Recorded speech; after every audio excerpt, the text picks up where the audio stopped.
Hey, remember this? I brought up Chyna. Yeah. Man, she had a hell of a run here. Absolutely. Will she ever go into the Hall of Fame? You know, that's one of those questions. Does she deserve to go in the Hall of Fame? Absolutely. Well, so what do you mean it's one of those questions? Well, it gets asked a lot. Yeah. It's I thought it meant like a double-sided edge. it is a little bit of a double side. So you have it's not just as easy as should this person go in the Hall of Fame. Right. Completely 100% transcended the business, changed the business, paradigm shifter of the business, right? Did what no woman ever did before, and was awesome at it, and a phenomenal talent. All the other stuff that happened, and I don't need to get into any of the other stuff, right? But there is no beef on this side with anything, and I mean that 100%. And from a career standpoint, should she be in the Hall of Fame? Absolutely. Bit difficult though, and this is the flip side of the coin that nobody looks at. You have I got a 8-year-old kid, and my 8-year-old kid sees Hall of Fame, and my 8-year-old kid goes on the internet to look at, it's Chyna. I never heard of her. I'm 8 years old. I've never heard of that. So I go type that in, and I punch it up, and what comes up? And I'm not criticizing anybody. I'm not criticizing lifestyle choices. Everybody has their reasons. I don't know what they were, and I don't care to know. And that's not a morality thing or anything else. It is just the fact of what it is. That's a difficult choice. Follow the buzzer.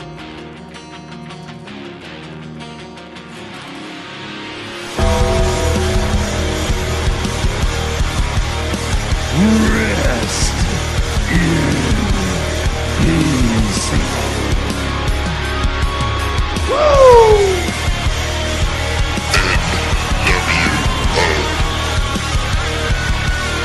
The best there is, the best there was, and the best ever will be. What you gonna do, brother? Hey, yo. Can you see me now? Strategy my Oklahoma ass. Life sucks, and then you die.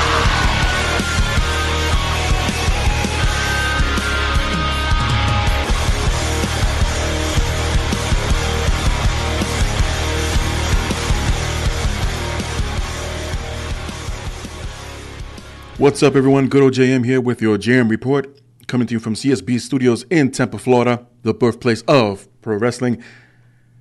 And as you just heard at the top of the show, that was the previous statements / comments about Chyna from Triple H of whether or not she belongs or deserves to be in the WWE Hall of Fame.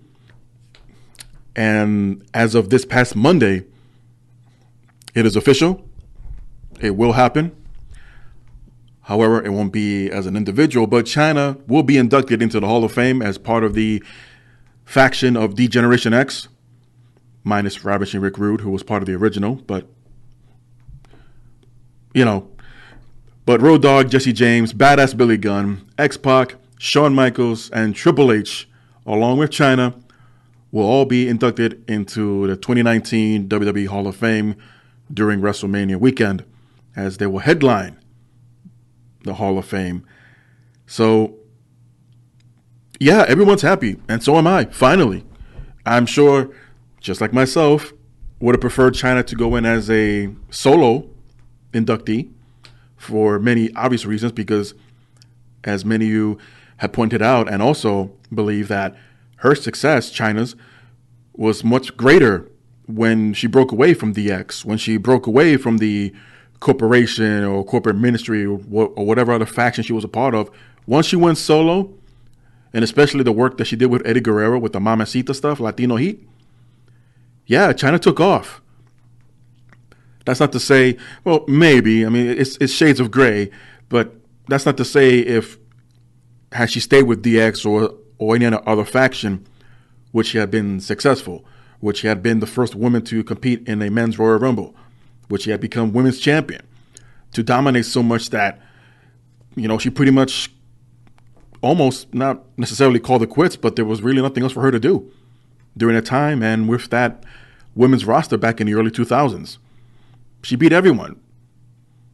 And if she didn't beat them in the ring 1, 2, 3, well, she beat the crap out of them in some form or fashion, including Stephanie herself. But I'll get to that because apparently there was not a rebuttal, but Triple H, after the announcement was made, first on ESPN.com, and then later confirmed on WWE social media and their networks, of DX being inducted into the Hall of Fame. Still no word as to who will be the actual guest or the person or persons that will be doing the actual inducting.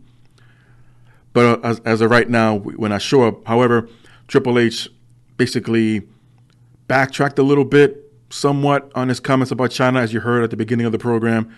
And I'll read it to you verbatim later on, as we're going to cover a lot of ground here, a lot of late-breaking stuff here, last-minute stories that broke as I was heading to the studios, and I'll cover that as well towards the end. So how about we start with this past weekend's Elimination Chamber pay-per-view, which had a few surprising moments and on maybe at least one unexpected one. So during the kickoff, we had Buddy Murphy defending his Cruiserweight Championship against Akira Tozawa in a match that was unbelievable. It brought in the crowd. It sucked in the crowd just a little bit halfway through, and definitely towards the rest of the match, as Tozawa came very, very close to winning the title. But unfortunately, Buddy Murphy proved to be too strong as for a Cruiserweight, and just defeated in definitive action and retained his title. And Buddy Murphy is still your Cruiserweight champion. Why is this Cruiserweight title still being defended on a kickoff show? Everyone's still asking that since past couple of years now, but it is what it is. We open up the actual Elimination Chamber event with the first of two Elimination Chamber matches. First up is for the Women's Tag Team Championships. First time we've seen these titles in nearly 30 years. Last being held by, I believe, the Jumping Bomb Angels. And I love how Beth Phoenix made reference of it several times, including the Glamour Girls, pointing out seriously that these won't be the first ever Women's Tag Team Champions. And there was like a bit of a smart aleck argument later on, like, well, the first ever WWE Women's Tag Team titles, the ones you're talking about, was the former WWF title. It's the same freaking company. Because if that's the case, then every single title that's under the WWE now should not tie in with the timeline or its history when those same titles were referred to WWF championships. Because if you go into the archives or the alumni, and if there were champions back in the 70s, 80s, or 90s, and the titles are still referred to as World Wrestling Federation, it automatically ties in to the WWE after 2002. So I don't want to hear either argument, okay? These are championship belts that have been resurrected, similar to the Intercontinental Championship, similar to the World Heavyweight title, after it was dropped as the WCW World title. So titles come and go. But this notion and this logic, this mentality that the first time ever, and if you're witnessing it now, then you're part of history. Like, no. History is being remade. And it happens to be for a younger audience because someone from my generation, God forbid, I remember something that happened 30-something years ago, if not more, and I bring it up now. It's like, no one cares about that. Obviously, I do. Someone like I do, like me, with a passion. That's insulting. But you know what? I'm not even going to get into that again because, it is what it is. But thankfully, at least until the new champions that were crowned drop the titles to whomever, we're going to be hearing that statement for a long time of how and when they first got it and they first won it. But in any case, came down to the Boston Hug connection of Bayley and Sasha Banks, Carmella and Naomi, the Fabulous Glow, I believe their name is, Mandy Rose and Sonya Deville, Nia Jax and Tamina, the Samoan Slaughterhouse, the Iconics of Billie Kay and Peyton Royce, the Riot Squad of Liv Morgan and Sarah Logan, all competed in a women's tag team elimination chamber match. And I got to say, wow, this really raised the bar from last year's Women's Elimination Chamber match. And they left everything in the ring. So much so that Nia, oh my God, why do they still call it bulletproof glass, plexiglass, whatever you want to call it. It's a piece of plastic sheet that Nia tried to, I believe it was Sonya Deville or Mandy Rose, or one of the two, try to basically run them over into one of the individual pods inside. She misses, Nia does, and just takes herself out of the match while everyone else ganged up on Tamina and eliminated the Samoan Slaughterhouse. I thought it was a nice spot. Bit of a comedic, but hey, but I say the Iconics are the ones that are most entertaining in this match. They were just showing how frustrated they can be, how upset they get when things weren't working out. When they were released from their pod, everyone else in the ring at the time was just laid out. They just took each other's out. There was about maybe 4 women laid out. And as soon as the Iconics were released from their pods, they tried to pin everyone that was laid out one after another. Referee kept counting 2 several times, and the Iconics just got more and more frustrated. And I found them just as entertaining as the entire match was. And people still give them slack. I mean, that's their job. They're supposed to be annoying heels. And whether you're cool with their accents or because they're foreign and they have to be heels or whatnot, they're still entertaining as all hell. Even if they win or lose all the time, doesn't matter to me. Same thing with Tamina and Nia Jax. If they ever want to really, light a fire under them and make them become a more dominant tag team in that division for the women's tag team titles especially, then, we're still waiting. It's more than just talk on the microphone. It's, the action's got to match what you're saying. But in any case, at the end of the great Elimination Chamber match, we saw Bayley and Sasha Banks become the new women's tag team champions, and well deserved. People say, well, for the past year, yeah, they needed a break. I think it's more than a year with all of the nonsense that they put through, all these ridiculous storylines. Are they friends? Are they enemies? Are they frenemies? Going to counseling, therapy, and all this. Now, really? Don't get me started.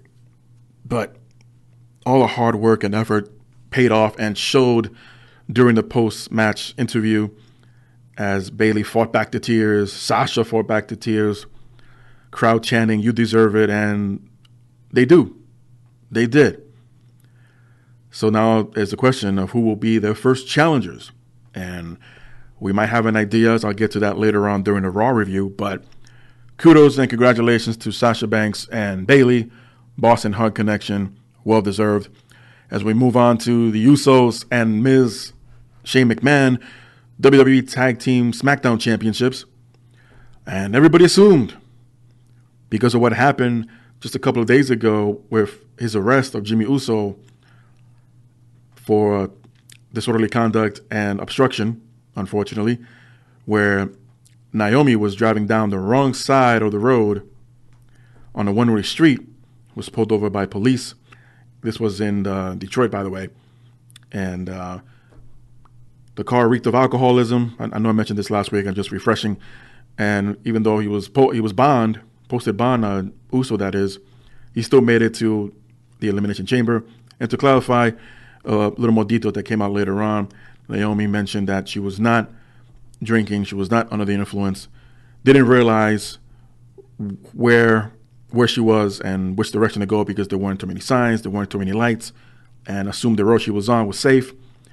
But apparently there was a trooper or a deputy waiting in the shadows and got pulled over. And had it not Jimmy been maybe under the influence allegedly and squared up allegedly to the officer, he would not have been arrested in the first place. But things could have been talked out if Naomi's story is to be true, because apparently there's still an investigation going on. So either way, Jimmy and Jay still showed up to Elimination Chamber, took on The Miz and Shane McMahon of McMiz for the Tag Team SmackDown Championships. And to everyone's surprise, including yours truly, the Usos regained the Tag Team Championships. and a very hard-fought match, as The Miz took full responsibility, as we saw in a promo later on backstage, as Shane was being attended to after delivering not one but two coast to coast, and the second one being intercepted by a super kick, and also driving himself through an announce table with an elbow drop. So, yeah, calling it a little bit banged up is an understatement. So, Shane was with the trainers. Miz was just causing a hissy fit, taking full responsibility, as Shane told Miz to relax, to calm down, and go home. I'll see you on Tuesday. For the Intercontinental Championship, it was a handicap match, 2 against 1, as Bobby Lashley and Lio Rush defended their title against Finn Balor. And quite the match where Balor basically wrestled the way anyone else would have, with a brain on their shoulders, where you keep Lashley out of the ring as much as possible and focus on Lio. And that's exactly what Finn did. Kept Lashley when he could, when he wasn't dominated by Lashley, keep him out of the ring for as long as possible, and just wait for that one little mistake. And Lio tagged himself in while Lashley was trying to deliver a spear. Of course, big mistake because Lashley was not expecting it. Lio gets taken over. He misses a frog splash. Balor knocks down Lashley from the apron. Then we see the drop kick in the corner. Some call it a shotgun drop kick into the corner, and then deliver the coup de grace. And Finn Balor is your new Intercontinental Champion. Long deserved. People said it was too early. I say, what have you been watching? But definitely well deserved for Finn Balor. Long time coming ever since dropping the Universal title a couple of years ago now. Under unfortunate circumstances, never got a chance to defend it. Really little to no celebration, but hey, if this is his way of being rewarded for all his hard work ever since then, and not complaining and not whining or bitching in backstage of a lack of a push, he hung in there. He was patient. I guess creative, that is, maybe even Vince, waiting for the right opportunity and time for him, and say, all right, we need a title on the babyface now. Hence, Finn Balor was chosen. Lashley was really a transitional champion when he defeated Rollins and Ambrose in the triple threat for the same title. It was just a way to get the title off of Rollins, because that feud between him and Ambrose at the time, which just died a slow death, didn't need a title. Maybe they figured that out and said, hey, let's put it on another babyface, but for first, let's have a heel and have that face fight for it. And Finn Balor was the chosen one. Good for him.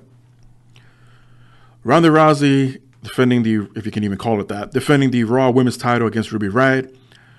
Yeah, Ronda wins by submission in less than a minute here. Charlotte Flair was sitting ringside this entire time.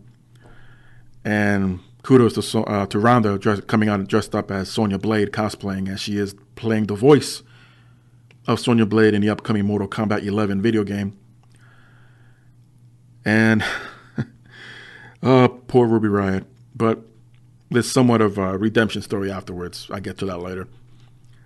So as Ronda celebrates and basically taunts Charlotte to get in the ring, they have a bit of a face-off. Then all of a sudden we hear commotion from the crowd.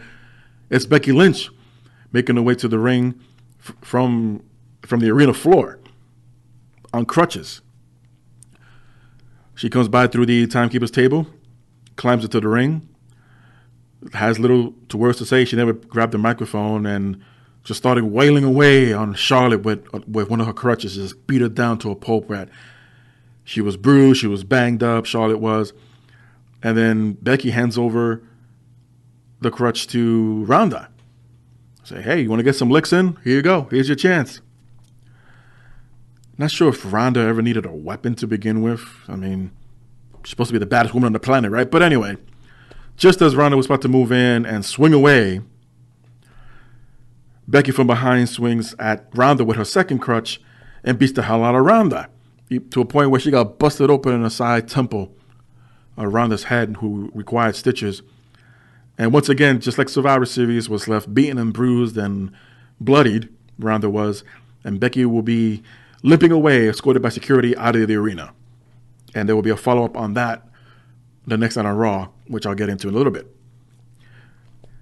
Baron Corbin defeated Braun Strowman in a no DQ match. The less I say about this match, the better, because Bobby Lashley and Drew McIntyre just came out, triple team Strowman using the Shield's 3-man powerbomb, standing on top of the ring steps in the ring, standing on top of the ring steps with 2 tables stacked on top of each other, and drove Strowman through the tables and gave Corbin the win. That was it. No baby faces came out to save or help Strowman. No Balor, no Angle. Just time filler, I guess. And in the main event, we see Daniel Bryan defend the WWE Eco Championship against AJ Styles, Jeff Hardy, Kofi Kingston, Randy Orton, and Samoa Joe. Now, originally supposed to be Mustafa Ali. Unfortunately, he was hurt heading towards the Elimination Chamber and was replaced by Kofi Kingston, who had a tremendous showing last week on SmackDown during the gauntlet match to determine who will enter last. Of course, that went to Randy Orton, but Kofi hung in there for over an hour, going through everyone else minus Orton. And Kingston, once again, had a time to shine here. As everyone else was eliminated, AJ Styles, Jeff Hardy, Samoa Joe, and Randy Orton, it was down to Daniel Bryan and Kofi Kingston. And at this point, I looked at the clock. These guys have about an hour left in the pay-per-view. Are these guys going to wrestle another hour inside the Elimination Chamber? Being on the East Coast, we would expect pay-per-views to go off the air at around 11 o'clock. But I put nothing past WWE anymore when they have those 5, 7, 10 hours of WrestleMania pay-per-views. But here we are. These guys put on another great display. Bryan, who was just over a year and a half from his comeback, he's champion again. Kofi Kingston, who's rarely been on this side of things in a main event, no less, for the title. And everyone was behind Kofi Kingston. They wanted to see that Cinderella story, if you will, of Kofi Kingston after 11 years with the company, has reached as high as the Intercontinental title and United States title, multiple time tag team champions. It's time. It's Kofi's time. There were so many close false finishes, so many near falls on Kofi's behalf. Definitely edge of your seat action with the Trouble in Paradise, with the SOS, and kicked out of Bryan's running knee a couple of times. But it took a body splash Kofi to miss, and Bryan capitalized with yet another running knee, and that was enough to pin and defeat and retain the WWE Championship. Daniel Bryan is still your champion. But the standing ovation that Kofi Kingston received at the end as the show went off the air was just as epic as the match itself. I know a lot of us was proud. I personally sent out a tweet to Kofi, how proud we all were of him. We followed them throughout the years, even on bad times and injuries. Deserved it. He definitely deserved to be in that main event spot and at least an opportunity for the title. Who else better right now on the current roster that's been around for as long as he has? Yes, as Randy Orton, but I'm sure you can count in less than 2 hands how many guys of that time period are around today. You know, where's Cena? Where's Lesnar? Where's Batista? You know, where's Shelton Benjamin? You know, you can say, oh, no, they're still with the WWE, but where exactly are they? Okay, then. But during the pay-per-view itself, there were a couple of cameos, one by Maurice. Right before the SmackDown Tag Team Championship match, The Miz would introduce Maurice to the crowd and announce that they're expecting their second child. So congratulations to Maurice and The Miz. And as the chant from the crowd is, and I repeat it here, you still got it, Miz. In between the main event and I believe it was right before the main event because it was completely pointless, but long term, I guess, the bigger story, I guess, would make sense. But Lacey Evans would randomly make an appearance during the Elimination Chamber. Her music hits. She walks down, would reach the end of the ramp, does an about face, and walks right out. So thanks for coming, Lacey. Thank you for reminding us that you're still on the roster and pretty much yet to make your in-ring debut on either Raw or SmackDown. Speaking of which, how about we get into the Raw review, as there was a lot to cover here, as a lot's happening.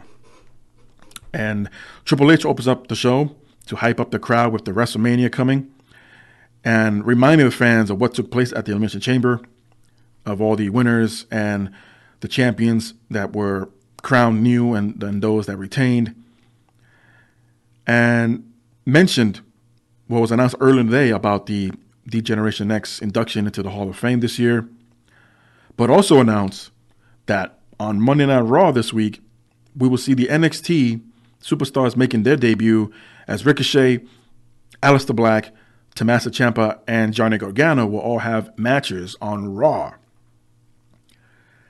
Bit of, it was great, don't get me wrong. The matches were awesome. It was great to see the new faces that they finally promised. It just took them a while, but I guess they needed to get through all of these other storylines first that half weren't going anywhere. But here they are, the new faces that they promised, skipping over the 6 previous faces that we were told that they were coming up. But I guess they're still finding their ground, still finding their footing, being Heavy Machinery, Nikki Cross, EC3, Lacey Evans, and Lars Sullivan. I guess he still has stage fright on what's going on with him. But we will see these NXT superstars later on in the evening and introduce the first match, that being a rematch from last night, but a tables match between Braun Strowman and Baron Corbin. Strowman here would favor his ribs, as they were badly injured the previous night during the Triple Man Powerbomb. At one point in time, they wrestled up until the staging area next to the announcement team's table. Strowman was about to power slam him, but Corbin, that is, pronouns pal. But Corbin slips from behind and pushes Strowman into the table, where the ribs made contact with the edge of the table, and Strowman will fall off the stage. And the table itself did not fall over. It kind of tipped somehow into the stage itself. I guess there was a hole there. I think there is a hole there for some reason. And the table somehow got off its sockets or hinges, whatever you want to call it, and just tipped in itself. There was one point after that spot, they go to commercial and then come back. So rather than repair the table for the announcers basically repaired the TV monitors, placed them on the stage, and they're standing on the arena floor, kind of looking over the stage as the table is still out of place, and they're just relying on the TV monitors themselves. It was just a hilarious shot if you didn't catch it the first time. But the match continued as there was a table set up in the corner of the ring, and just repeating a spot from the night before, only it didn't lead to a victory or a pinfall. But this time, Strowman was able to power slam Baron Corbin through the table for the win. No outside interference, this time of a clear and fair cut winner. And Strowman defeats and wins the table match. As Strowman was leaving, he makes it up to the rampway, and out comes Paul Heyman. Heyman kind of taunts Strowman a little bit, pointing out how injured he is. But Strowman not having any of this and grabs Heyman by the throat. Heyman screaming, not on microphone, but on camera, you hear him screaming to let him go. Strowman eventually does, after teasing that he will toss him off the stage, but he doesn't. He just releases and walks away. As Heyman was about to cut a promo, but we see him coughing all the way down to the ringside area. We come back from commercial. Heyman's cutting a promo about how Brock Lesnar, the Beast, is gonna defeat and slay Seth Rollins at WrestleMania, and cuts to a video package. Now, even though the video package was well made, put together, and edited well and all that, but the majority of it, and there were 2 parts. This was the first one, but the majority of it was just a copy and paste of Brock Lesnar's old DVD of Here Comes the Pain. Except Heyman was narrating throughout his accomplishments in the ACAA, when he debuted in the WWE, the titles he's won, all the legends he's defeated, Ric Flair, Hulk Hogan, The Rock, and so on and so forth. Why not just release or re-release the old DVD of Brock Lesnar and make some more money off of it? That's just me. Heyman skipped over the part, of course, where Lesnar tried to play for the NFL, but,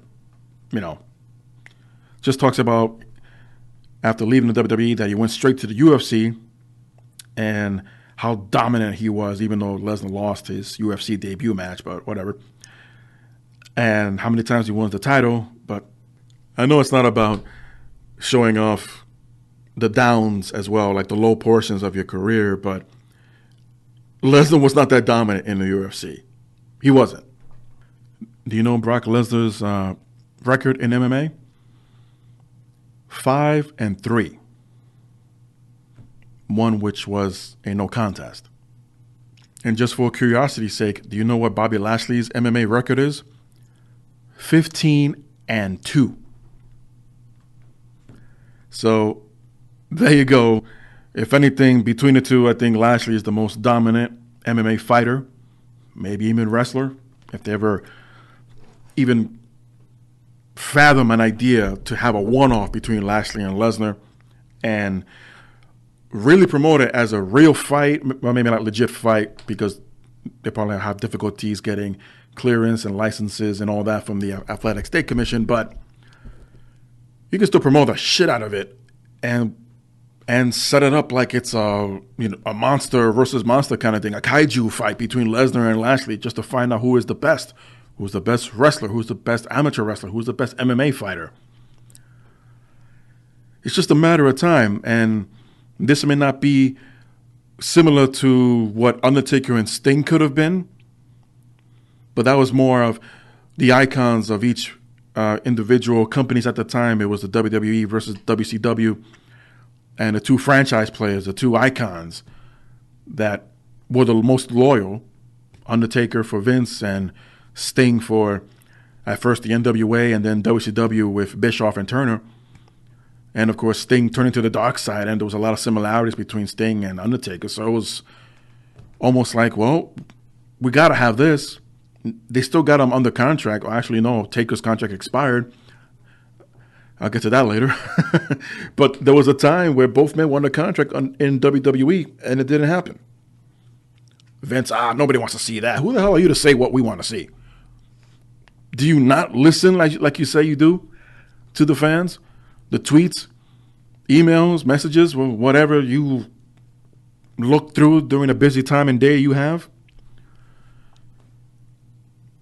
I know not everyone's crying out for a Lashley versus Lesnar match, but if they can do a one-off between Lesnar and Joe, Lesnar and Styles and Bryan. We've seen too many Lesnar and Cena, too many Lesnar and Ortons, and I think we've seen enough of Taker and Lesnar. So why not just incorporate this? Especially if Lesnar's going to go back full-time to UFC, I can care less of the money he'll make in WWE because Vince is trying to match that. So for all we know, this could end up being Lesnar having dual contracts with two separate companies. And it's happened. Lashley has something similar with Impact and Bellator. So it's nothing unheard of, and it's nothing that hasn't been done before. So anyway, Heyman, to finish off this segment of Raw, just touched on his return to the WWE and breaking the Undertaker's streak. As the video concluded, as the new Intercontinental Champion Finn Balor makes his way to the ring, interrupting Paul Heyman. And it's interesting here, just the parties involved, how Balor was not able to defeat Lesnar at the Rumble, but technically defeated Lashley, another MMA fighter, at the Elimination Chamber for the Intercontinental Championship. Well, that's creative for you. So back from commercial, where Heyman is gone, Balor cuts a promo on saying how proud he is to be the new IC champion and gets interrupted by Lio Rush, saying that he does not deserve to be champion, as Lashley jumped in from behind in the ring. And yeah, one thing I forgot to mention during the Elimination Chamber review, after their loss, Lashley beat the crap out of Lio Rush, blaming him for him losing the title. And there were a couple of exclusive social media videos of Lashley refusing to talk to Leo Rush, and one of Rush trying to get in contact with Lashley over the phone, and he would go straight to voicemail. Less than 24 hours later, all of that is forgotten, and who cares? Because apparently they're back together. But as both men are beating down on Balor, who should come out and make the save? Well, it's Ricochet. Ricochet cleared the ring, and of course, this led to a tag team match, which I got to say, didn't really give enough time for Ricochet to display or show off to the crowd who wasn't aware or doesn't know Ricochet, period. But then again, sometimes you got to say that for a bigger event like a pay-per-view or such. This was a TV match. But it was still long enough to show off and display Ricochet for what he potentially could have. He's had greater tag team matches on NXT. But he is teaming up with Finn Balor for the first time on, at least on WWE television. He really shined as both faces defeated the heels.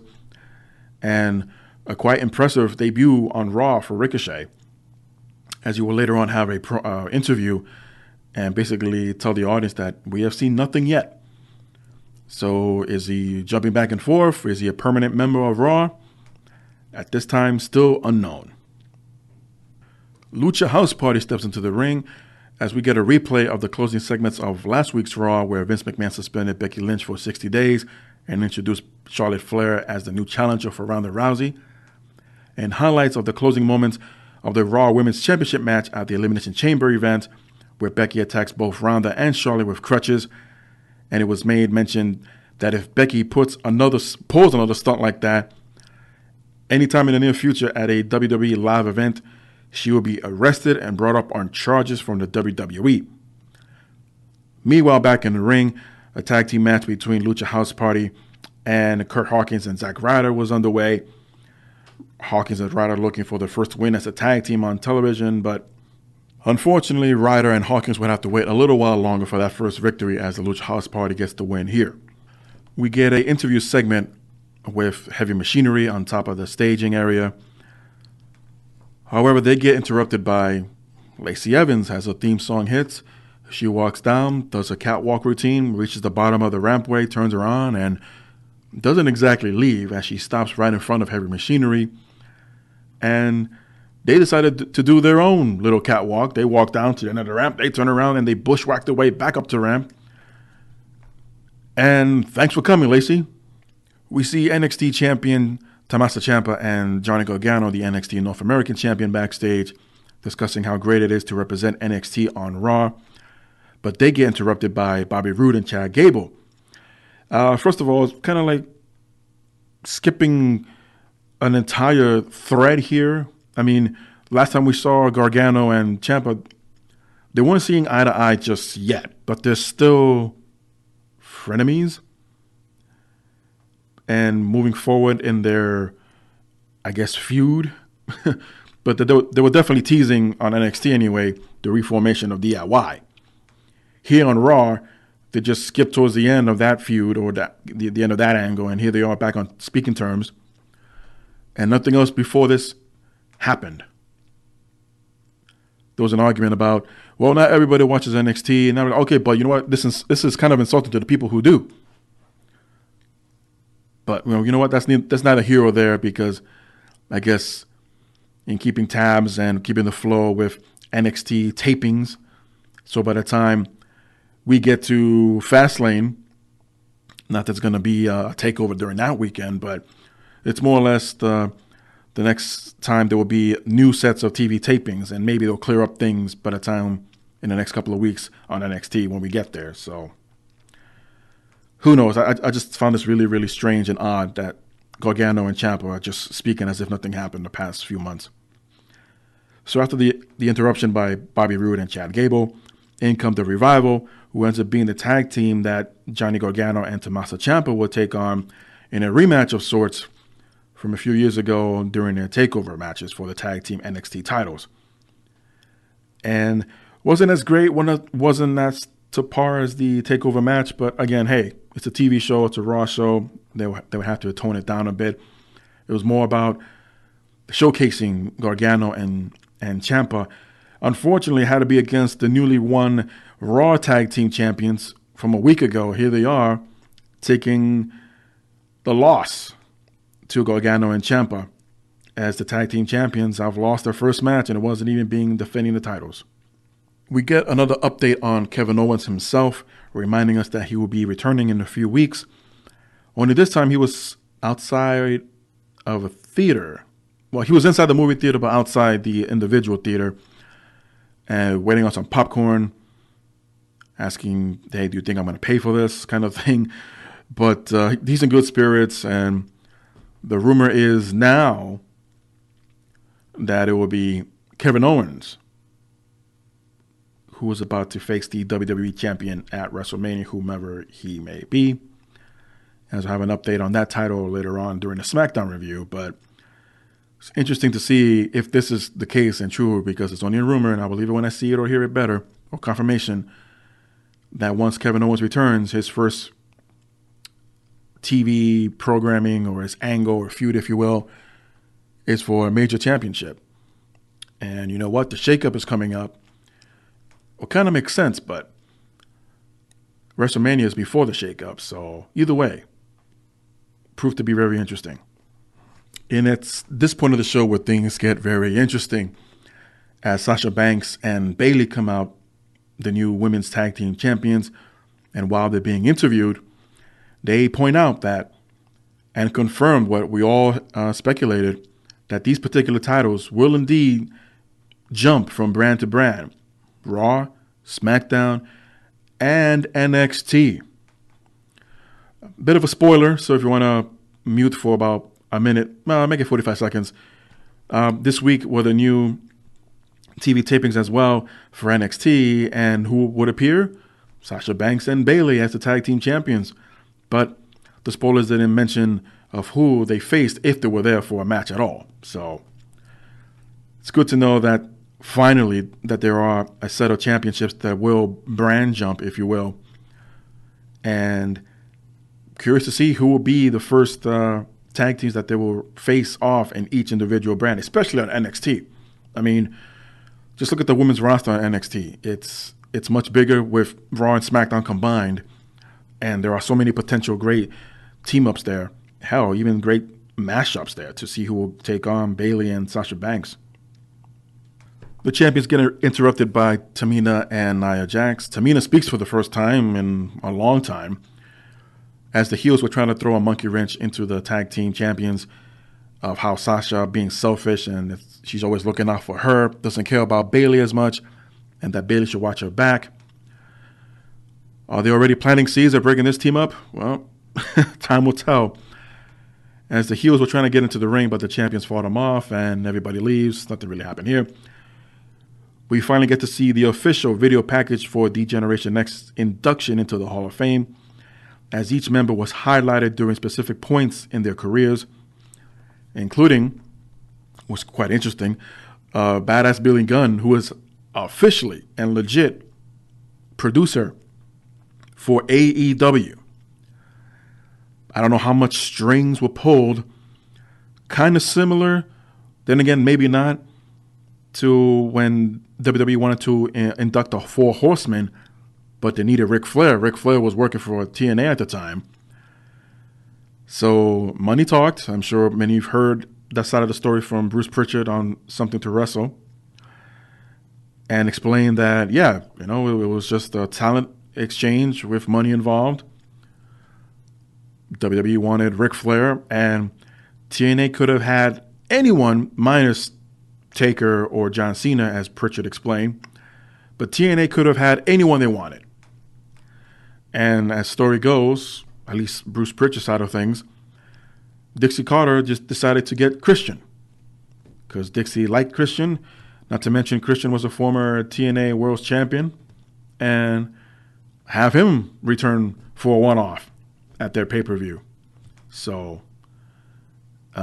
yay. And I see it that way because we will later find out that Christian didn't really want to do it. He didn't want to go. But, he received his orders and did what he had to do. So, but wow, it's hard to not wrap your head around it, the idea, the concept that TNA had basically an open forum from WWE. Hey, pick anyone you want except basically our two main guys. Anyone. Imagine if Batista showed up. Hell, imagine if Shawn Michaels or even Triple H. Not sure if he would have done it, but, business is business.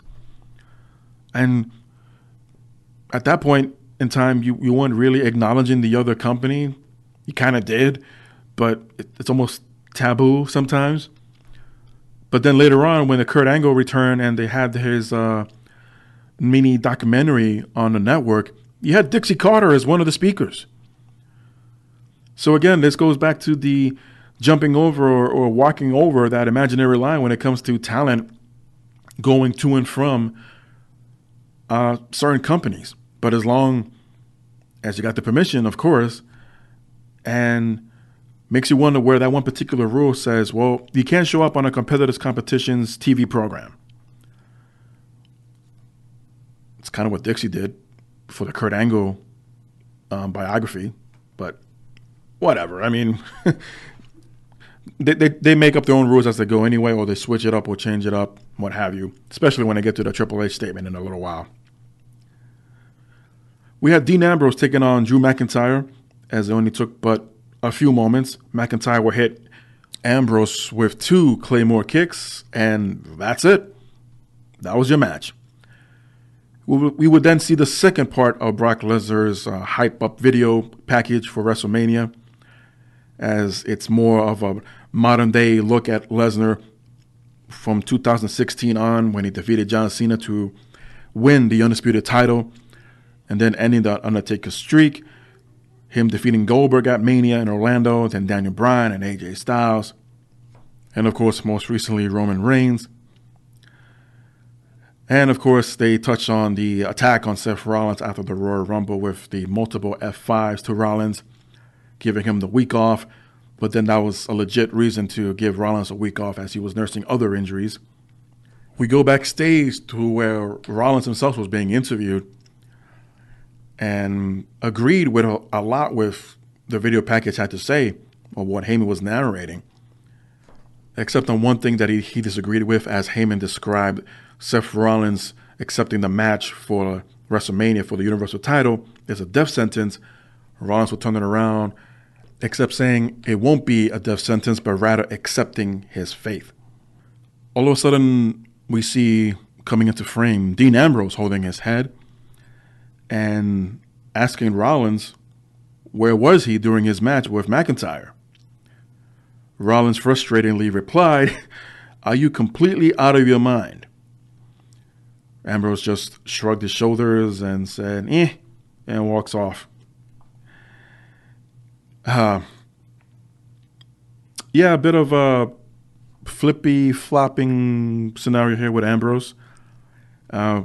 He's a face, without a doubt, but sometimes, again, I put nothing past this company as far as how individuals are booked, and leave you questioning of where exactly an individual's, I guess, status lies. Are they a face? Are they a heel? Are they gonna turn on their old friend again, or vice versa? Who knows? It's just a cluster sometimes, and this week was no different.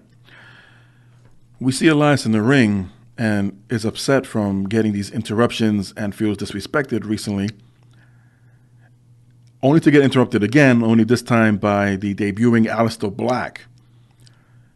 And we come back from break and see Elias was in control of the match for quite some time with a reverse chinlock, but Black would counter with his high and low kicks, delivering Black Mass and knocking out Elias and gets the pin.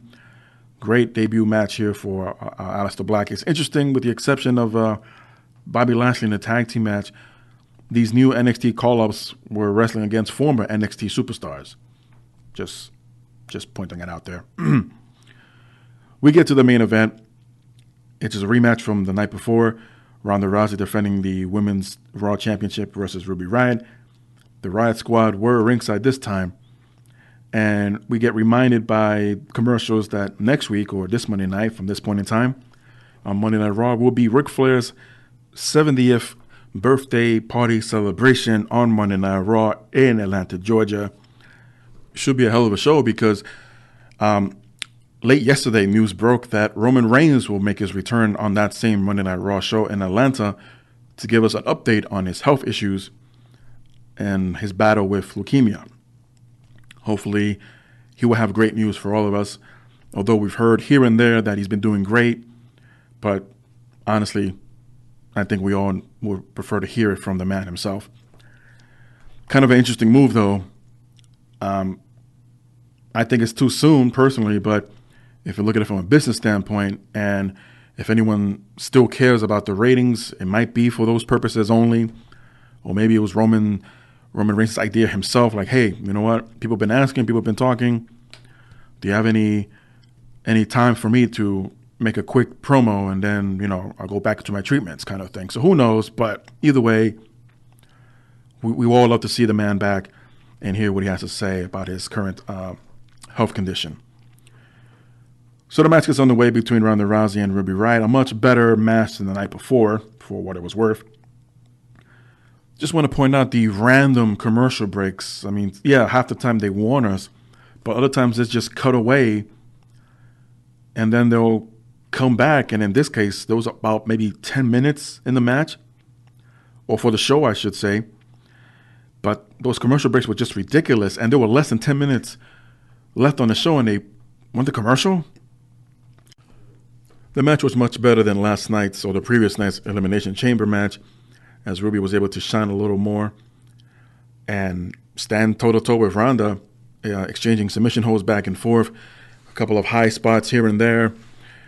Even other Riott Squad members tried to interfere, but it was not enough, as Ronda would make Ruby Riott tap out to the armbar, and Raw just goes off the air. It's kind of frustrating nowadays, but I remember when Raw, in its maybe first couple of years, they would just cut away. They would go off the air when it was time to end the show. You see the face, it was usually a baby face celebrating from the main event, and we hear either Vince McMahon or Jim Ross or Randy Savage, Bobby Heenan discussing the following week's lineup. Again, while the baby faces are celebrating in the ring. And, thanks for joining us, and we'll see you next time on Monday Night Raw. And it's like, okay, that's kind of what they're doing here now, in a sense, I guess, because not many people are used to it, or in my case, haven't seen it in a while. It can be somewhat frustrating, but if it's not segued properly, then it come across as just as we're taking it. I mean, there really isn't much of a farewell, until next week, guys, or like Cole or Graves, anybody, Renee Young pointing out that the show is over and that we'll see you next week. Nothing like that. Just, okay, cut away. Well, look how much money they make compared to me, I guess, right? What do I know? I didn't spend a year in CSB studying media or anything like that, but oh well. I guess whatever works for them now can always work in the future. Smackdown opened up with Shane McMahon and points out how great it was the night before on Raw with the NXT debuts, so we decided to invite the same athletes over to SmackDown. And we get interrupted by The Miz, as The Miz cuts a promo on Shane, and The Miz admits in using Shane in order to get his father's, well, not approval, but in order for his father to be proud, The Miz's father, that is, and by winning the tag team championships, really certified him in his father's eyes, Mr. Miz, if you will. But The Miz also admitted that, we deserve a rematch against the Usos for the tag team titles. Out come the Usos and point out that, hey, the automatic rematch clause is no longer in effect, which is true because you had one of the four individuals who agreed to it in December, that they're throwing that concept out the window. But guess what happens? All because the Usos started mocking The Miz and calling him a joke and mocking him how his father's proud of him or lack thereof. Shane steps in and, hey, that's enough. You know what? You guys will defend the tag team titles against us at Fastlane. Does that count as an automatic rematch? Yes, it does. It does. Just like I said, they make up their own rules as they go. We segue immediately into a match involving Aleister Black taking on Andrade. Makes me wonder, were the other previous 5 or 6 call-ups? Where are they? But anyway, there was a quick video package of Aleister Black, of who he is and what he's done so far in NXT, as the match gets underway between the 2 former NXT champions. As this was a very fast-paced physical match between the two, but at the end, Aleister would counter Andrade now, hammerlock DDT into a fireman's carry delivery to a snake eyes, and as soon as Andrade turned around, he gets Black Mass and gets knocked out and pinned as Aleister Black wins his SmackDown debut match. We see the former DIY again backstage being interviewed, and once again, they are on speaking terms, getting along just nicely, as if none of the NXT storylines ever took place. As the bar interrupts and says they don't want them to be there, especially Gargano and Ciampa, and Gargano mentions that they're not there to set the bar, they're there to break the bar, as the bar team itself walk away laughing their heads off. And I gotta say, and I know Manny pointed this out, the difference in size between these two tag teams. As dominant as Gargano and Ciampa were as a team, and then as individuals, you pair them up against the bar, Cesaro himself, who was a former NXT superstar himself. It just blew my mind. It's like how different of a height they were. As that tag team match was next, so we have Johnny Gargano and Tommaso Ciampa teaming up to face Sheamus and Cesaro. But the difference in height and weight really proved to be an advantage for the bar, as they had control of the match mostly. And there was a real scary moment during the match as Ciampa was about to attempt a sunset flip into a powerbomb off the top rope with Sheamus. Unfortunately, Sheamus landed on Ciampa's left knee, and the cameras were quickly to cut away to show the referee's hand signal whether or not he was okay or not. But it was a real scary moment. It was Ciampa's leg that does not require the knee brace that he carries on, a la Stone Cold Steve Austin. But turns out that he was okay. Ciampa was. That he was able to continue and win the match versus Cesaro and Sheamus, as Ciampa was seen walking away under his own power with Gargano with his arms raised up in the air, and no signs of injury, no signs of even limping. But I'm sure he was still checked out backstage, and there were no reports whether or not he was injured or was going to be sidelined or anything like that. Then again, he's still the champion for NXT. We see Asuka. Oh my goodness, where the hell has Asuka been? Cutting an interview inside the ring as the SmackDown Women's Champion was talking to Charlotte Caruso. And we have not seen Asuka, at least on TV, since the Royal Rumble. So as she's being interviewed, and it's interesting how they pointed out, well, all the attention's on Ronda and Charlotte and Becky, but what's going on with the SmackDown Women's Champion? And Asuka doesn't speak English well, but she did try to make a point across as, well, is anyone ready for Asuka is the better question, and issued a challenge to anyone in the back of the women's locker room, and we get Mandy Rose to answer the call.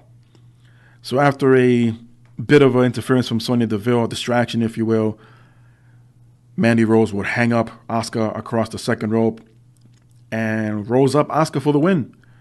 I almost forgot that this was a non-title match, because I can only imagine the orgasm Corey Graves would have had behind the desk. But then again, he's somewhat in enough trouble as it is when it comes to women. But before I move forward, I just want to point out that barely a minute into this impromptu match, we have yet another Lacey Evans sighting, who once again reaches the bottom of the ramp, turns around and leaves. Thanks for coming, Lacey. We see Ricochet make his way to the ring as he will take on Eric Young of Sanity. Hey, there goes Sanity. Where you guys been? I've almost forgotten Eric Young's in-ring style, they almost threw me off here. It was almost a clash of styles here with Ricochet. But, you know, it didn't matter. It was all about showcasing once again Ricochet and the others from Raw, and came over to SmackDown as Ricochet would hit his 630 senton onto Eric Young for the win. And that was it. We get a promo from the New Day from the gorilla position as the main event was about to get started, as Kofi Kingston was praised for his performance, and everyone was thanking him, how grateful Kofi Kingston was from the response from the fans since then. Xavier pointed out that Kofi Mania was running wild all over social media, and Big E even took a shot at the TV show Empire of how things are crazy going on right now. And that made the show interesting a little bit, because considering what else happened in the next 48 hours, I doubt we're going to hear any more Empire references from Kofi, or Big E in this case. But it was a 6-man tag team match as Jeff Hardy, AJ Styles, and Kofi Kingston teamed up to take on Samoa Joe, Randy Orton, and WWE Champion Daniel Bryan. Throughout the show, it was mentioned that Bryan would eventually announce who his next challenger will be for Fastlane. So he took a time before the match even started and claimed that no one in the ring is worthy and will not get a title match with him at Fastlane. So the match itself gets underway. And once again, after hitting a Trouble in Paradise, Kofi Kingston pinned Daniel Bryan. That's twice now. And this brings out Shane McMahon and announces that Daniel Bryan will indeed defend the title at Fastlane versus Kofi Kingston. So there is your SmackDown main event for the WWE Championship, as Kofi Kingston will take on the new Daniel Bryan. Regardless of the outcome, as much as I would love to see Kofi Kingston win, but there are already steps set in play, set in stone, if you will, for what's to come for WrestleMania and beyond. I don't know if Kofi Kingston is part of it, but either way, I expect this match to be epic, better than their gauntlet match, better than their last 2 men standing in the Elimination Chamber match this past Sunday, better than all that. So, go get him, Kofi.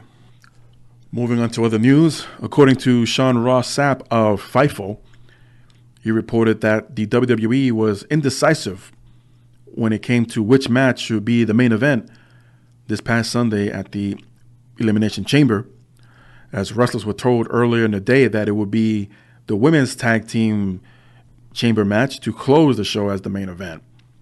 However, that changed as Vince McMahon personally swapped chamber matches, as the women's match opened up the show and the WWE Championship match closed the show. McMahon reportedly believed that the women's match would not get the desired reaction needed to close the show,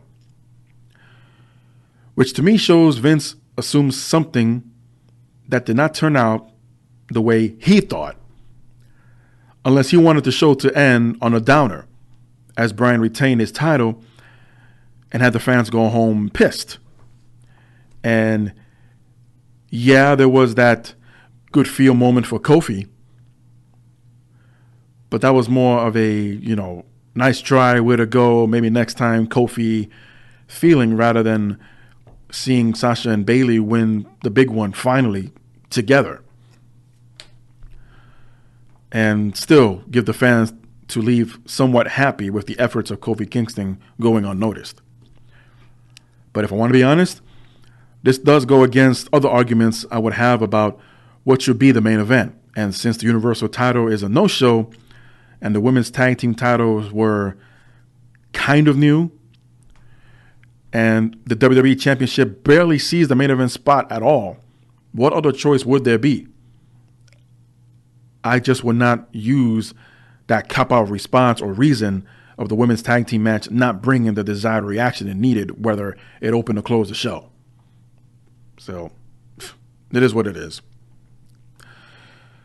As I mentioned earlier, a little bit of Corey Graves having somewhat women problems.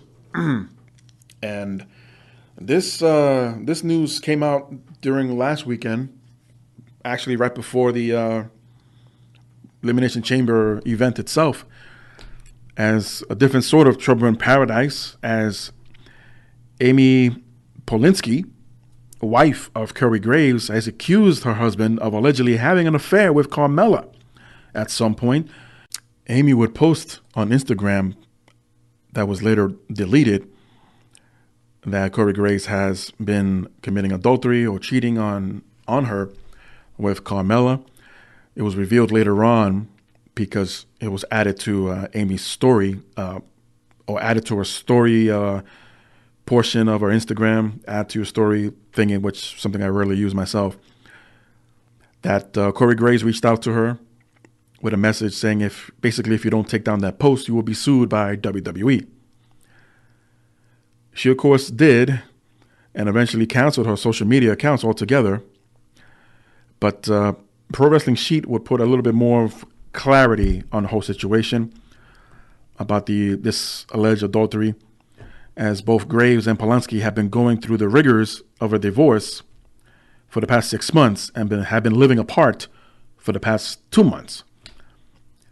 They also added, according to their sources, Polanski's social media posts were in response to Corey Graves informing her that he has been seeing another woman, and most likely is Carmella.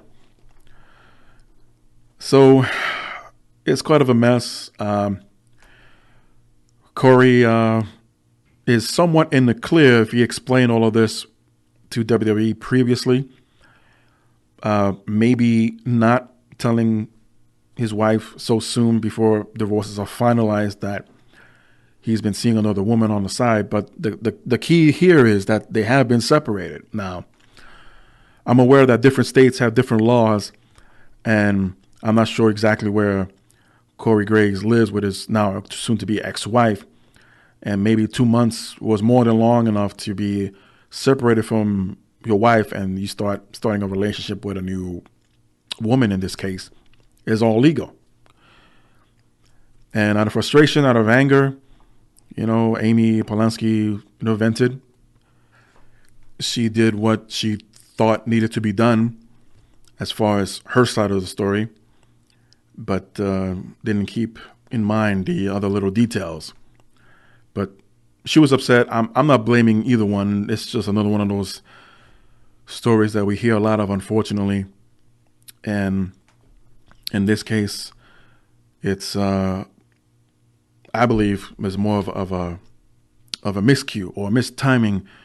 If again the Corey Graves decided to tell his now ex-wife, "Hey, I'm seeing another woman now. It's Carmella," and he had to have known. I mean, who else knows your wife better than the husband? How she would have reacted. But it is what it is. But obviously, no backlash or punishment from WWE to Corey Graves, as he did appear on all the shows, the pay-per-view, Raw and SmackDown, along with Jimmy Uso, along with Carmella, along with Naomi, all of which saw some ridiculous nonsense over the weekend before the Elimination Chamber. And, as far as they go, things worked out for them. So hopefully things would get better and people can move on with their lives. And just to clear up any misunderstanding from last week where I mentioned The Undertaker will be appearing at StarrCast II, what I failed to say was StarrCast and AEW are not the same company, nor do they work together in any capacity except having the same talent on their shows. Similar to WrestleCon and probably WrestleMania, except their WWE does not allow their talent to appear at WrestleCon at all. But meaning that both shows can happen simultaneously over the weekend.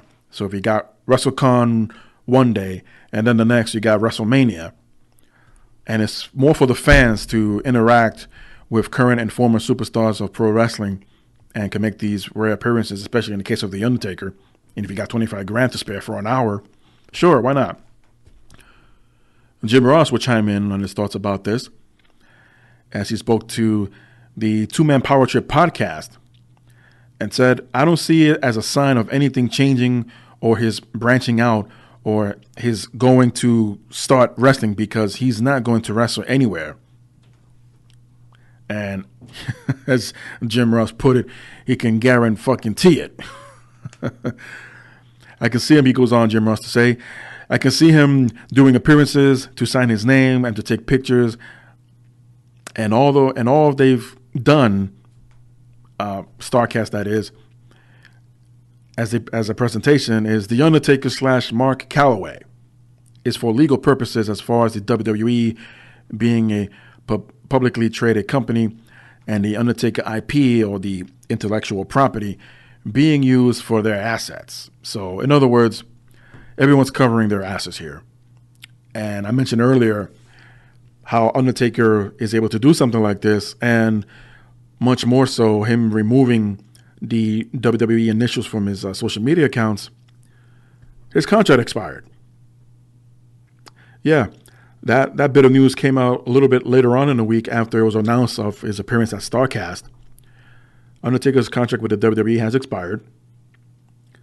And Jim Ross, and yeah, I tend to believe what Jim Ross was saying here. Undertaker or Mark Calloway would have no intentions of wrestling for anyone else or go anywhere else. This is just simply a meet and greet scenario, an appearance, if you will, not for in-ring purposes or wrestling in a dream match or anything like that. He's just meeting fans. And for those who are lucky to attend StarrCast II, I envy you. I have yet to meet this man. Hopefully I will sometime in the near future. And of course get his picture, of course get his autograph, and able to shake the man's hand and say, thank you, Undertaker. So let's get right into the other story that I've been wanting to get into. We listened to Triple H's comments from earlier in the show, well, comments that were made really a few years ago, excuse me, when the Stone Cold podcast was on the WWE Network for a while. And I believe Triple H was the second guest, maybe the third. Well, Vince McMahon was definitely the first. And Triple H, as you heard, made his comments about Chyna and the Hall of Fame, that deal. What I believe, as many others do, what a cop-out response that was about an 8-year-old or his 8-year-old daughter looking up who Chyna is. Type in Chyna now. I challenge anyone to type in, go to Google or whatever your browser is, type in just Chyna and look at the results that pop up. Chances are that there are going to be more recent stories, mostly the updated stories of each individual site that pops up. Chances are 9 out of 10 will be all pro wrestling related or from a wrestling website. If you go to images, probably the same thing. You probably see her with a championship belt, whether the IC title, or while she was in DX, she was holding up the European or the WWF title. Maybe a few DX pictures. Definitely a lot of red carpet pictures and probably some Eddie Guerrero pictures with her. Now, if you type in what Triple H was insinuating, you got to type in specifically what you don't want your 8-year-old to find on Google, for example. Because joke's on you, pal, because part of that, what you don't want your 8-year-old to find about Chyna back then, during her life choice at the time, your best buddy is being inducted with you at the Hall of Fame this year at the same time, who happened to be with your ex-girlfriend and said something that you don't want your 8-year-old to find.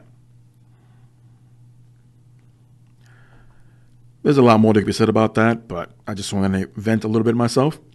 So this week, Triple H said, after talking to ESPN, this is what he said. And no, I'm not going to do his voice. Look, people believe what they want to believe. When I said a few years ago on the Austin podcast or show or whatever you want to call it, there's complications around it, but absolutely definitely deserves to be in there, that being Chyna. It would be tough to pick a female that was more impactful on the business. She did something that was completely so out of left field that it wasn't even being considered when we first brought it up for her to come in. It wasn't even a consideration. It wasn't even an easy thing. And against all odds, she did it all. She earned everybody's trust. She won over the fans. She won over the boys. She did it all. From that standpoint, absolutely 100% deserves to be in the Hall of Fame and should probably be more than once as a group, but individually as well. There's more complications to that than meets the eye, but here we are. I'm just happy that it's here. I'm happy for her family, the people that she was close to, and hopefully this is super meaningful to them. I know it would be to her. It was a great thing, very deserving. She deserves it. So that's Triple H's standpoint or point of view now as far as Chyna being inducted. Probably he was part of the conversation, or maybe he was the one that brought it up. Like, people are talking. There's a hashtag out there that went viral about put Chyna in, or Chyna deserves it. Basically, her former manager and everyone involved with the Chyna documentary that will probably never see the light of day anytime soon were pushing for Chyna to be in the Hall of Fame. I mean, it's been a few years now since she's passed. It's been more than a few years than all that nonsense that took place, that shenanigans, that ridiculousness at, I believe it was Roddy Piper's funeral, and how supposedly X-Pac blew the story out of proportion, that Chyna bum rushed the stage to talk to Triple H. Chyna will later on clarify things that she never bum rushed anyone. She just walked over to Triple H and tried to talk to the man, but Triple H didn't give her the time of day. I understand from others' point of view that it might not have been the right time and place to do such a thing. Maybe after you pay respects to a man such as Roddy Piper, and bring it up much later on when you're done paying respects, when you're done mourning. But that's just me. That really was not the time and place to do so. But how funny it is to flip-flop here and there, because this sounded more like a prepared statement ahead of time, whereas on the Stone Cold podcast, when he brought it up, Stone Cold did, it looked like he was caught off guard a little bit and did not have to say anything with what he did. He could have said, I'm not going to get into that kind of thing, but he is right that Chyna does deserve it. Her mom even chimed in, Chyna's mom, that is, chimed in, saying that I am absolutely thrilled, and so is my husband. We have been invited to the ceremony, and we'll be so proud to be there and celebrate this awesome occasion. She certainly earned this, to say the least. And I'm sure she will be on camera, the mother that is. Still not sure, or anyone for that matter, of who will be speaking on Chyna's behalf besides the other members of DX on stage. But as far as accepting on Chyna's behalf, the Hall of Fame ring itself might be given to the mother. Chyna never got married. She never had any kids. So going to next of kin will be the mother. Either way, I'm sure it will be a very emotional moment. I know a lot of fans, especially in the Northeast area, who have been huge Chyna fans and supporters, are going to be so thrilled and excited once the stage and the light, if you will, is shining for Chyna's moment, and for every member of DX to share a Chyna story. Hopefully not too personal, X-Pac or Triple H. And still, we all will gather in celebration that Chyna will finally be a Hall of Famer. Chris Jericho appeared on the Wrestling Observer Radio and opened up about the lucrative deal that he received from Impact. He said, "In my mind, from a pure business standpoint, I'm worth as much as Brock Lesnar to the WWE is, as far as what I bring to the table. That's the watermark that I had. For me to go back to Vince, I want that kind of deal." When I was starting to talk with Tony Khan and New Japan and Impact as well, Impact offered me a hell of a deal for a 4-match series. We are talking mid-7 figures from Impact, that is. They have some cash as well. When they believe in something, they have the money for it. Of course, he's referencing to Impact Wrestling, or the former TNA. And to me, it's interesting to see how many people are still wanting to know more details about Y2J's deal, as far as looking at it from, well, he's still a WWE guy. But again, I mentioned this earlier, the imaginary line that has been crossed before, again, with the Christian and Ric Flair deal made between WWE and TNA at the time to induct the Four Horsemen into the Hall of Fame. And then now with Billy Gunn being inducted into the Hall of Fame as a member of DX, but he's with AEW. So not that Jericho's doing this exactly per se, going back and forth and can still have deals and matches with different companies. That's not what he's doing. But like The Undertaker, he's not under contract with WWE. Not as an on-air talent, but he can venture, like he has been for the past few years, to New Japan, to Mexico, and now with AEW. And who knows if AEW, maybe not, I don't know all the details. I don't think everyone knows yet for sure, but they still need to get their first show off the ground first. Whenever there isn't going to be a TV taping, for example, and Jericho is being offered a deal or a match somewhere else for another company, well, AEW may not need him at that point in time, but give him a heads up and say, hey, I'm going to work for this company for the weekend. I see you guys at TV. So either way, I mean, Jericho's making bank. He's, without a doubt, the hottest commodity right now. He's beyond just an attraction anymore. Wherever he goes, the fans follow. And I think he's made the biggest impact in modern day pro wrestling than anyone else has. And that's saying a lot. I know coming from me doesn't say much, but it's a hell of a statement to make. And you know what? I stick by it. Jericho will be a on-air talent for AEW and can still appear in the WWE in the future if the right deal is made. And like he puts it, it's all about the business. I mentioned earlier about Lacey Evans several times, as a matter of fact, but Dave Meltzer is reporting that Evans is up for a big push in the WWE main roster, that is.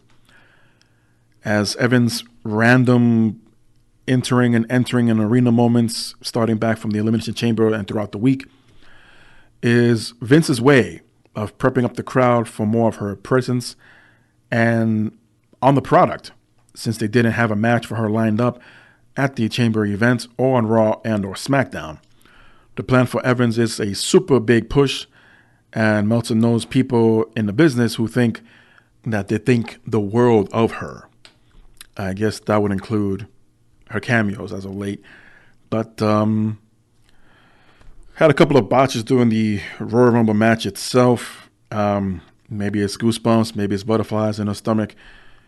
Who knows? But the pressure is on for sure. I wouldn't mind to see Lacey just get in the ring already on Raw and or SmackDown. But if the big pushes are coming, it probably won't happen until after Fastlane, maybe even post WrestleMania. But that kind of segues into my next story here, also from Dave Meltzer, that Asuka was once scheduled to face Lacey Evans this year at WrestleMania, but plans seem to have changed. Meltzer says there actually was a talk of Asuka versus Lacey Evans being held at WrestleMania and was definitely on the books at one point. But I was led to believe that is being reconsidered. It's not 100%. Yes or no. It's just being reconsidered. It could happen. It was actually on the books, but the point is that it isn't 100%. Yes, it's maybe more than likely no. Even he's like flip-flopping the yes or no coin. And either way, Asuka does need an opponent at this point, and we have no clue. She might have had that open challenge on SmackDown, and Mandy Rose defeated her. But we might get a rematch on that this week, and Asuka can knock her off, and then what? Who's next? Speaking of women's pushes, Paige spoke to Golf News Entertainment and talked about her movie Fighting With My Family, among other things, one being the women of the WWE. She said it was never WWE holding the women back. It was the fans not taking them seriously. They wanted to see more of the male characters many years ago. It was a male-dominated sport When I first started there, we were only 5 women on the roster. It was a struggle, but WWE just believed in us. When I got into the ring, I wanted to prove to the fans that girls were capable of having good matches and sometimes even better. That was kind of my mission from get-go. Now there's obviously a revolution. This drew criticism on social media. As fans pointed out, the hashtag Give Divas a Chance movement, and Paige would respond, absolutely, you guys did. We love that. But riddle me this. What about when the bra and panty matches were happening, or when Michelle McCool, Gail Kim, etc. were busting their asses? Why wasn't there an uproar then? All I'm saying is, it's a two-way street. Well, I'm not speaking for the fans. They have their voice. They can be heard whenever they want to. But here's mine. And of course, we're going to ignore the fact that her COO gave the fans, the universe, the position of the authority back in December, and how well that's been going as of late. So go back to that.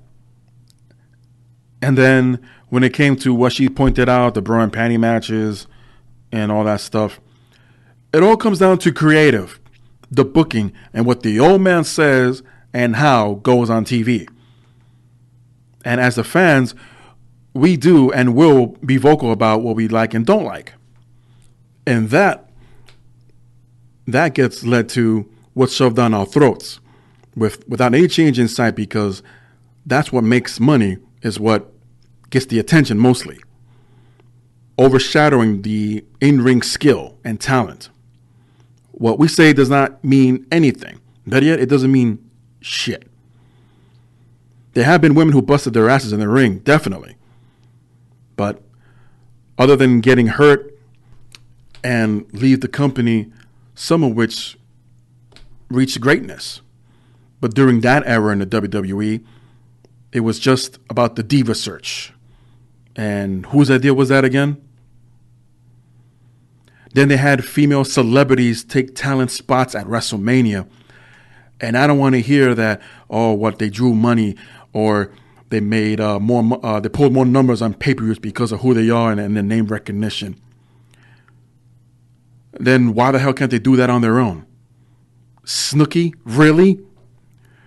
So from Paige's point of view, I get why she's not really burying the company. I mean, hell, the same company that took their movie production company to make a movie about her life based on a previous documentary that was also successful. Why would you want to bite the hand that feeds you? We've had people that are still on the roster that have been very vocal and open without any really much of a punishment afterwards. We know Sasha Banks has been very vocal. Whether that prevented her from being pushed ahead like she is now as a tag team champion, we'll never know. I mean, Bret Hart, for a while when he returned under the Legends deal, I mean, he's been vocal all the time. Jericho as well, maybe not as harsh, but he's been vocal and very open. Batista, these guys, these names, as a matter of fact, may not mean much to some people, but it's okay to, maybe not bash your boss or bash the company you work for, but still be open. I mean, look what happened with AJ Lee and that back and forth rant with her and Stephanie. She may or may not have known, AJ that is, that she was going to leave the company anyway under good, bad circumstances. Who knows? I'm sure the door is open anyway for her to return. And I'm sure a lot of people would love to see that. But for an era that Paige was not around, and ironically, is the point, a focal point in the Fighting With My Family movie was during the Attitude Era. I mean, the timeline might be a little bit off because The Rock was still wrestling and the Rock wasn't wrestling when the Divas title was around, so whatever. So I'm sure they had to take liberties in that. But, it's a double standard there. If you're going to complain and bitch about to the fans, like, oh, well, where were you guys during that time period? Well, that's what was being given to us. Have you heard your boss? How many times did they say, oh, they don't know what they want? We give them what they want. Oh, they'll never remember that, or they won't care about that. That's somewhat of your boss's mentality, but yet you're blaming us for not being around even though it was a different audience, a different time period, and the business has definitely changed since then. To say, where were we to not push them back then, the women's roster that is? Well, half of them weren't all athletes. Most of them were models. Candice Michelle was a great example, who was a model, was a bit of a adult model, if you will, for a while, a Playboy playmate. And it took a while, but during her second run, she had a tremendous in-ring career. Unfortunately, hurt her neck and shoulders, and that was it. She was never the same ever again. Trish Stratus is one of those rare examples who started similarly, except wasn't in Playboy or anything like that. I mean, she took to the ring like a fish or a duck to water and became one of the best ones out there. And now is a Hall of Fame.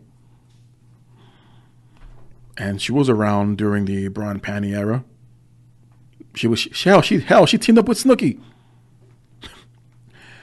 This argument can go back and forth, and I really rather not do that, but it's a double standard, and, Paige will be Paige.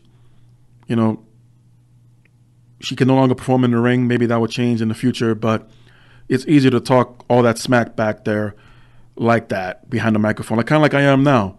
But you know what? When there's evidence and you ignore it, then you're just being the hypocrite yourself. Am I any different? Probably not, but when that time comes, then we'll argue.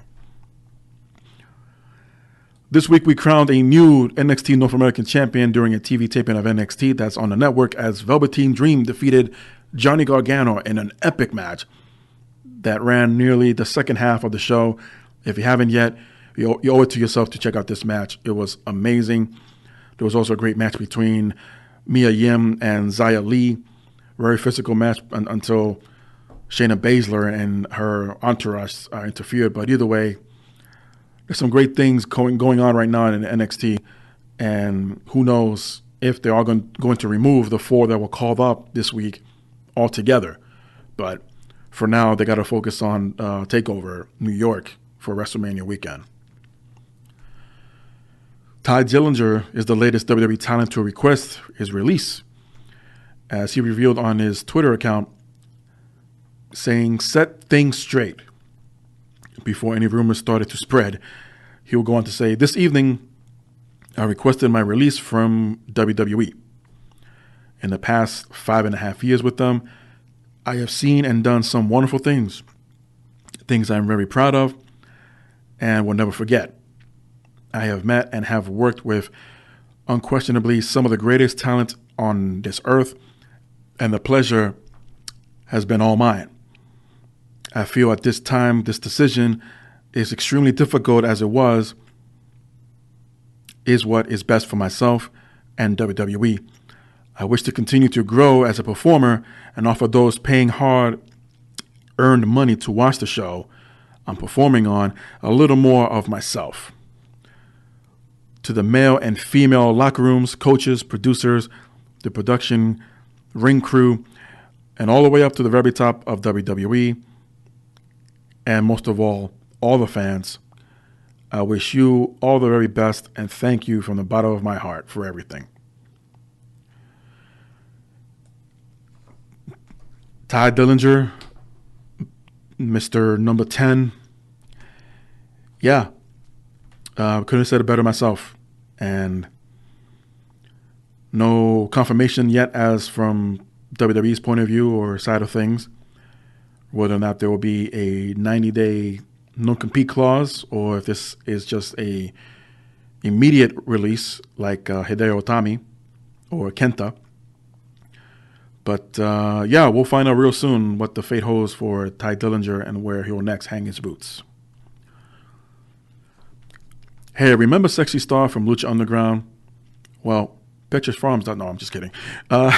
She'll be making her MMA debut real soon with Combate Americas, as Star's real name is Dulce Maria Garcia, has signed a multi-fight deal contract and will have a first fight on April 12th in Mexico.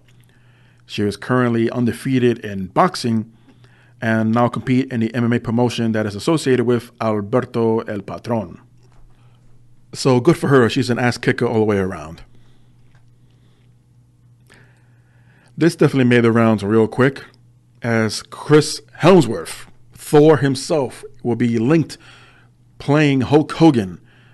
This according to the Hollywood Reporter, in an upcoming biopic yet to be named for a Netflix release.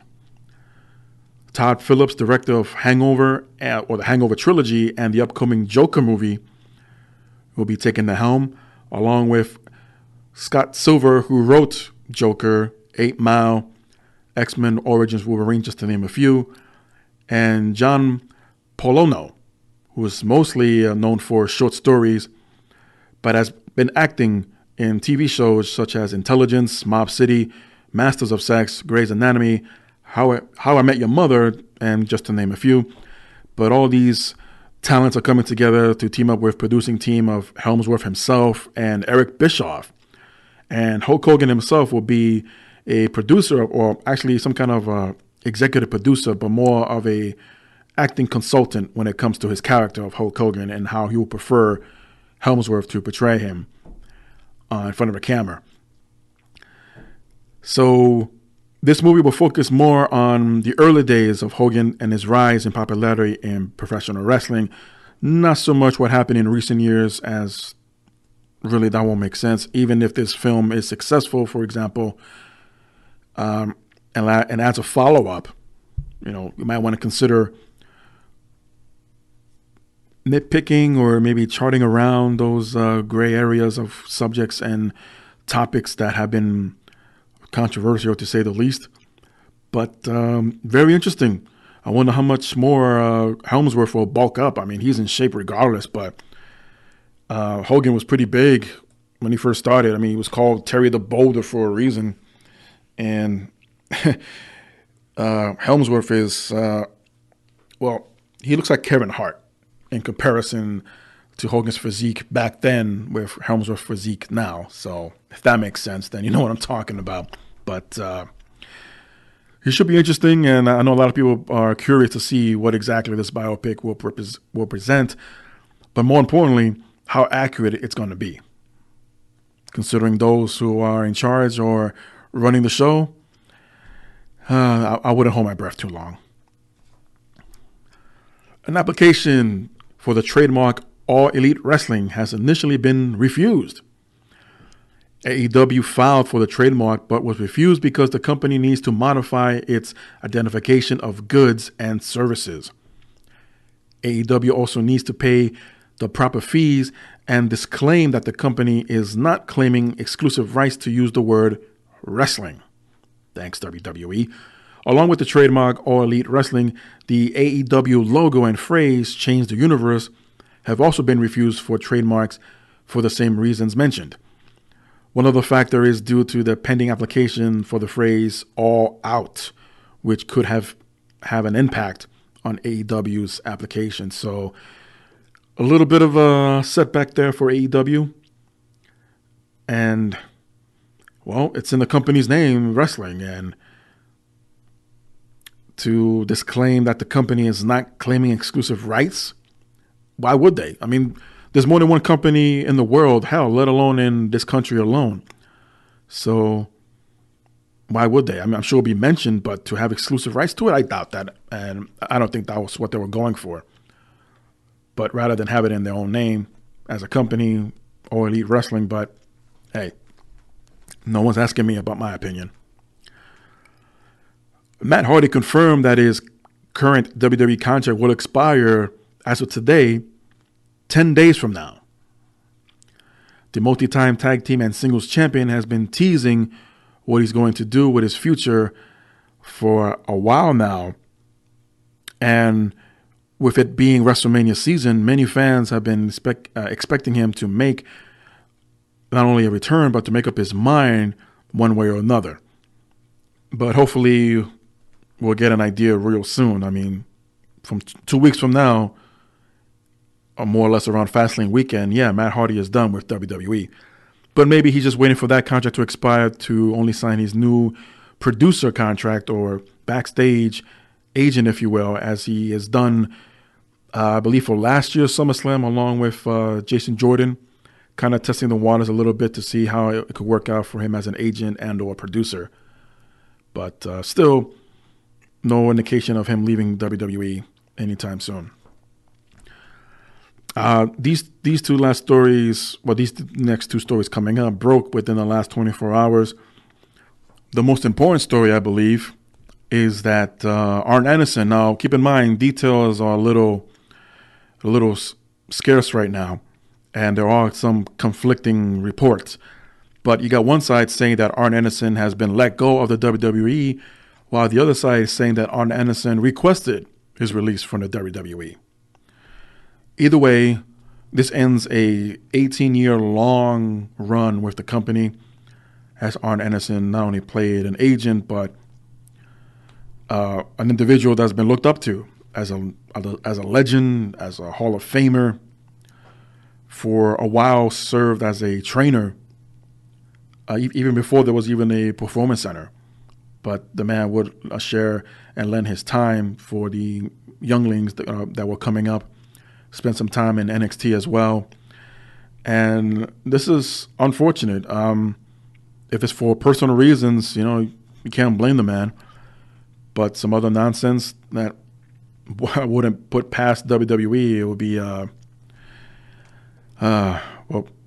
I wouldn't be surprised. But it's sad to hear that they're parting ways, and hopefully there will be a time where he can come back. The other story is, well, it's kind of an updated story from last week where I mentioned about Buff Bagwell sharing a story on the 98 Halloween Havoc, I believe it was, or 99, that there was going to be a storyline that involved a plane crash and Buff Bagwell's character's death. Well, Eric Bischoff recently spoke out against the recent remarks of Bagwell and said that it was Bischoff that was supposed to die, the character in that plane crash, not Buff Bagwell. So Bischoff cleared this up on this latest episode on 83 Weeks, saying, when I orchestrated that death by airplane, it was my death. It wasn't Bagwell's. Now, Bagwell may have a story where he thought maybe he was going to be one of the guys on the plane or something like that. But for the story to have worked, it would have had been plausible. And the audience knew that I flew my own plane. And my original plan for me was to crash in Mexico, because I knew it would take at least 4 to 5 days to get any news out of Mexico. So I was going to fake my crash in Mexico. And then I was going to show up at Halloween Havoc. Harvey Silver shut it all down. But I could tell you definitely, if Bagwell was going to be on the plane, it was an incidental effect, not the major storyline. Well, here we go again. See, I'll say it here, right here and now, and doesn't matter how far this gets, doesn't matter who hears this. It's just how I feel. But how convenient that Bischoff can have selective memory. Other times when it comes to specific important times in pro wrestling that was seen on television, or might be rumors that either he doesn't recall, can't remember, or doesn't remember all the details, especially when it comes to contracts and what was offered, of who he may or may not have spoken to at a certain period of time to bring in as a talent. And here we are. Now, I'm not calling Bischoff a liar. I'm not even calling Buff Bagwell a liar. I mean, it's quite possible that Bagwell might have heard one thing and Bischoff presented something differently that didn't involve Bagwell and just never got to Buff at all. And he was going to go with his idea. Either way, there was a miscommunication somewhere. But is it really a big deal at this point in time? I mean, I know a lot of fans, especially myself, will like to get rumors answered and finalized and as accurate and detailed as possible. But this is why I wouldn't interview Eric Bischoff. I wouldn't. I'll just be wasting my time, and I'll have questions stacked up off to the side that I know he's not going to, more than likely not, or I can't recall that, or I don't remember that. That doesn't sound right. But, give me something. And again, that's just how I feel about it. And I'm pretty sure we wouldn't cross paths like that. And actually, I did meet Bischoff one time in a meet and greet, but you know, he sees millions of faces every day, so I doubt he'll remember me, let alone my name. But it's just how it is. I'll end with this. Last week I paid tribute to Pedro Morales, who passed away, and I did not want to mention WWE's lack of praises or acknowledgement of the man throughout the years in maybe a video package or in a history of the WWE title. And this week, only on Raw did they show a graphic at the beginning of the show. And then this story comes out. Over at Mr. Morales' funeral over this past weekend, Dave Meltzer reports that the only person in wrestling to attend the ceremony was Bob Backlund. Backlund was upset at the matter, and Meltzer continues that legends like Bobby Heenan love Morales, who was known to be an extremely nice person and a very funny guy. Now, was this due, now this is me asking, was this due to scheduling conflicts? Or is it something more else hidden that the public is not aware of? But regardless, this is total bullshit. I mean, obviously production or shows weren't canceled during the weekend from Raw and or Smackdown or NXT or anywhere else for that matter, or anywhere from Japan. You know, it's possible that the ceremonies were put in play in very short notice. It's possible that there was a scheduling conflict. But it looks like something is being said there. And many people, including myself, were left scratching their heads. And I just mentioned about whenever there was a video package of the history of WWE or the history of the WWE title, barely, maybe less than rarely would you see the image of Pedro Morales. I'm sure there's going to be people who never heard of that name in modern time, unless they look him up and find out that he was the first ever Triple Crown winner. An argument could be made that he was the first Grand Slam winner, but it was a different title. Shawn Michaels won the European title to become the Grand Slam winner, where Pedro Morales won the WWF United States Championship. So it is really, really strange.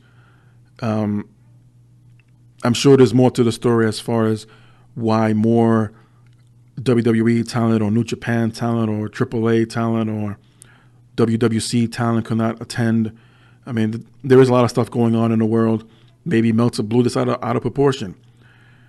But my question is, why wasn't there a representative for WWE attending?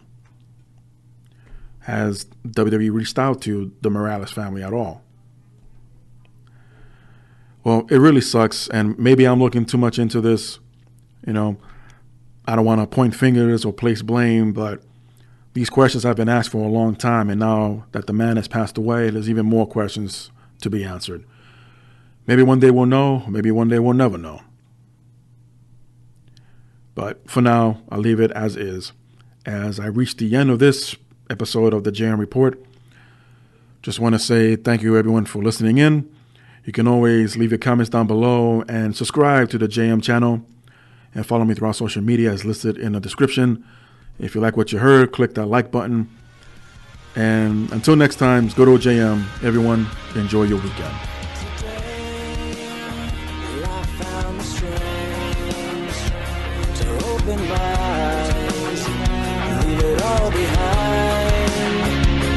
Open your mind and realize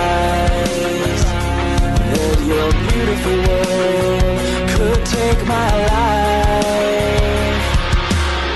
And I'm sinking under, drowning faster. Please just let me breathe.